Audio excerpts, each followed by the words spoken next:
السلام علیکم ورحمۃ اللہ وبرکاتہ۔ میں آپ سب کا دینی بھائی افو خان، اتر پردیش، الہ آباد سے۔ ایک ہے حدیثوں کا انکار کرنے والا منکر حدیث، اس نے یہ ثابت کرنے کی ناکام کوشش کی ہے کہ عمر رضی اللہ تعالیٰ عنہ معاذ اللہ ثم نعوذ باللہ وہ حدیثوں کو نہیں مانتے تھے، وہ صرف قرآن کو مانتے تھے۔ استغفر اللہ۔ یعنی کہ ہمارے جو پیارے صحابی ہیں عمر رضی اللہ تعالیٰ عنہ، اس کے اوپر اس نے یہ جھوٹا بہتان باندھا ہے، الزام لگایا ہے کہ عمر رضی اللہ تعالیٰ عنہ صرف وہ جو قرآن ہے اس کو مانتے تھے، حدیثوں کو نہیں مانتے تھے۔ اور دلیل میں اس نے دیا ہے صحیح بخاری کی حدیث، اور حدیث کا نمبر 7366 7366۔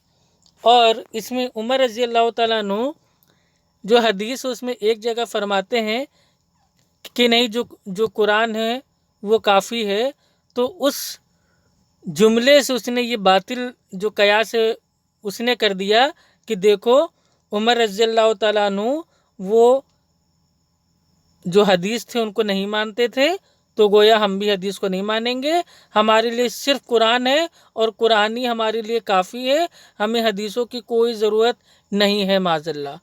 آئیے سٹارٹ کرتے ہیں جو حدیث ہے۔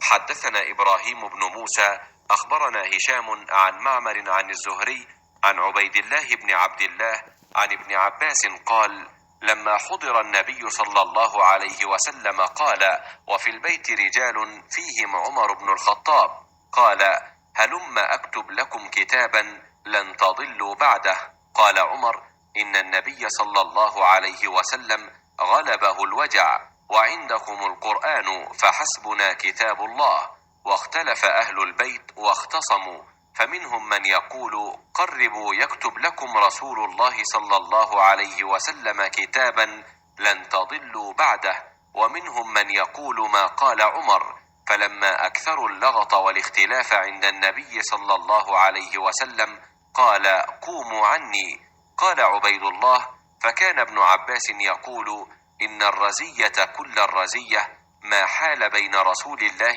صلى الله عليه وسلم وبين أن يكتب لهم ذلك الكتاب من اختلافهم ولغطهم۔ ابن عباس رضی اللہ عنہ نے بیان کیا کہ جب حضرت صلی اللہ علیہ وآلہ وسلم کی وفات کا وقت قریب آیا تو گھر میں بہت سے صحابہ رضی اللہ عنہ موجود تھے، جن میں عمر بن خطاب رضی اللہ عنہ بھی تھے۔ اس وقت آپ نے فرمایا کیا میں تمہارے لیے ایک ایسا مکتوب لکھ دوں کہ اس کے بعد تم کبھی گمراہ نہ ہوگے؟ عمر رضی اللہ عنہ نے کہا حضرت صلی اللہ علیہ وسلم تکلیف میں مبتلا ہیں، تمہارے پاس اللہ کی کتاب ہے اور یہی ہمارے لیے کافی ہے۔ گھر کے لوگوں میں بھی اختلاف ہو گیا اور آپس میں بحث کرنے لگے۔ ان میں سے بعض نے کہا کہ حضرت صلی اللہ علیہ وسلم کے قریب لکھنے کا سامان کر دو، وہ تمہارے لیے ایسی چیز لکھ دیں گے کہ اس کے بعد تم گمراہ نہیں ہوگے۔ اور بعض نے وہی بات کہی جو عمر رضی اللہ عنہ کہہ چکے تھے۔ جب حضرت صلی اللہ علیہ وسلم کے پاس لوگ اختلاف و بحث زیادہ کرنے لگے تو آپ نے فرمایا کہ میرے پاس سے ہٹ جاؤ۔ عبید اللہ نے بیان کیا کہ ابن عباس رضی اللہ عنہ کہا کرتے تھے کہ سب سے بھاری مصیبت تو وہ تھے جو رسول کریم صلی اللہ علیہ وسلم اور اس نوشت لکھوانے کے درمیان حائل ہوئے، یعنی جھگڑا اور شور۔ صحیح بخاری حدیث نمبر 7366۔ ہاں، تو جو یہ حدیث تھی، اس حدیث سے وہ یہ ثابت کر رہا ہے کہ دیکھو خود عمر رضی اللہ تعالیٰ عنہ نے فرمایا کہ ہمارے لیے جو قرآن ہے کافی ہے، تو گویا اس نے اپنی عقل سے یہ الزام لگا دیا کہ دیکھو عمر رضی اللہ تعالیٰ عنہ وہ معاذ اللہ ثم معاذ اللہ وہ حدیثوں کو نہیں مانتے تھے۔ توبہ توبہ استغفر اللہ۔ تو مجھے جو وہ جاہل ہے اس کو صرف اتنا ہی کہنا ہے، یا جو اس کے جیسے جو ایک نمبر کے جاہل ہیں، جو کذاب ہیں، جو جھوٹے ہیں، جو اس حدیث کا سہارا لے کے یہ ثابت کرتے ہیں، عمر رضی اللہ تعالیٰ عنہ پہ بہتان باندھتے ہیں کہ انہوں نے معاذ اللہ نبی کی حدیث ماننے سے انکار کر دیا، ان کو صرف اتنا جواب دینا ہے کہ ان کو شاید یہ پتہ ہی نہیں ہے کہ عمر رضی اللہ تعالیٰ عنہ وہ خود اللہ کے نبی صلی اللہ علیہ وسلم کی کافی ساری حدیثوں کے راوی ہیں۔ تو جو خود راوی ہے، جو خود میرے بھائی اللہ کے نبی صلی اللہ علیہ وسلم کی جو حدیث ہے اس کو بیان کر رہا ہے، اس پہ عمل کر رہا ہے، تو بھلا وہ منکرین حدیث کیسے ہو سکتا ہے؟ عمر رضی اللہ تعالیٰ عنہ الحمدللہ انہوں نے جو حدیث میں کہا کہ ہمارے لیے جو قرآن ہے وہ کافی ہے، اس کا جو کانٹیکس ہے وہ تو جانیے۔ اللہ کے نبی صلی اللہ علیہ وسلم کی جو طبیعت تھی وہ نہیں صحیح تھی، اور لوگ آپس میں بھائی وہ بحث بازی کر رہے تھے، تو نبی صلی اللہ علیہ وسلم نے کہا کہ میں کچھ ایسا لکھوا دوں جس سے تم گمراہ نہیں ہوگے۔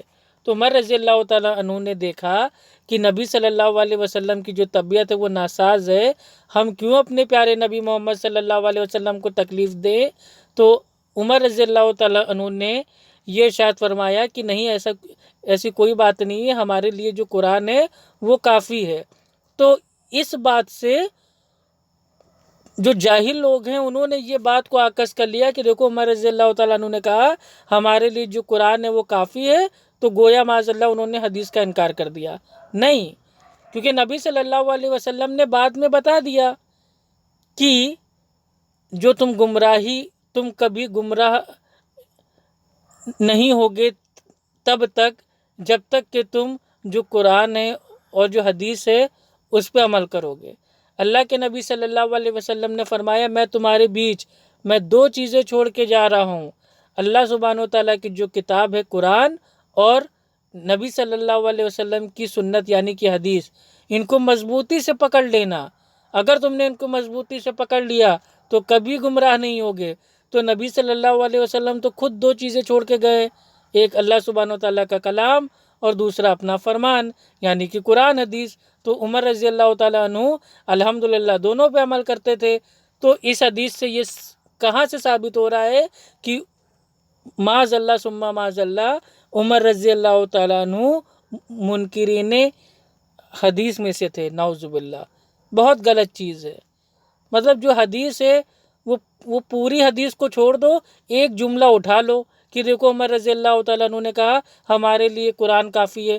بے شک تمام امت کے لیے جو قرآن ہے وہ کافی ہے، اور قرآن میں اللہ سبحانہ و تعالیٰ فرماتا ہے نبی جو تم کو دیں اس کو لے لو۔ تو نبی نے ہمیں کہاں، کب، کیسے، کیا دیا، کون سی چیز سے روکا، یہ باتیں ہم کو ملیں گی نبی کی جو حدیث ہو اس میں۔ تو قرآن حدیث پہ تو ہم کو عمل کرنا پڑے گا۔ بنا حدیث کے ہم قرآن پہ کیسے عمل کریں گے؟ اپنی عقل سے۔ جو قرآن ہے پورے قرآن کو کیسے سمجھنا ہے، کیسے عمل کرنا ہے، یہ ایک انسان نے، نبی صلی اللہ علیہ وسلم نے کر کے بتا دیا، اور اللہ سبحانہ وتعالیٰ نے قرآن میں ہی کہا کہ نبی تمہارے لیے ایک نمونہ ہے، آئیڈیل ہے، آدرش ہیں، ان کو دیکھ کے قرآن کو فالو کرو۔ یعنی کہ نبی صلی اللہ علیہ وسلم کی جو سنتیں ہیں جو حدیث کے ذریعے پتہ چلی ان کو ماننا ہی ماننا پڑے گا الحمدللہ۔ تو جو بھی جاہل ہیں، منکرین حدیث ہیں، ان کو صاف کہنا چاہتا ہوں کہ عمر رضی اللہ تعالیٰ عنہ نے جو حدیث ہے ان کا انکار بالکل نہیں کیا، بلکہ الحمدللہ وہ خود میرے بھائی کتاب و سنت پہ چلنے والے تھے۔ السلام علیکم ورحمۃ اللہ وبرکاتہ۔